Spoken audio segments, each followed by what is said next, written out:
Drill commands are generally used with a group that is marching, most often in military foot drill or marching band. All branches of the military use drill commands. Command voice. Drill commands are best given in an excellent command voice.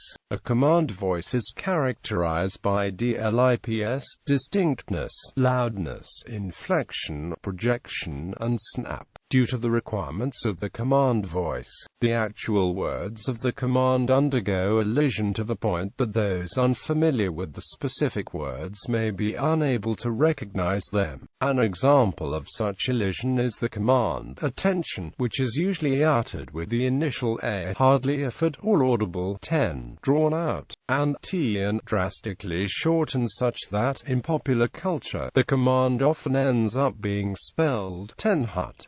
General principles. Most of the commands in modern drill are separated into two distinct parts, the preparatory command, and the command of execution. The preparatory command indicates to the person performing the movement that command of execution is soon to follow, and which action to perform.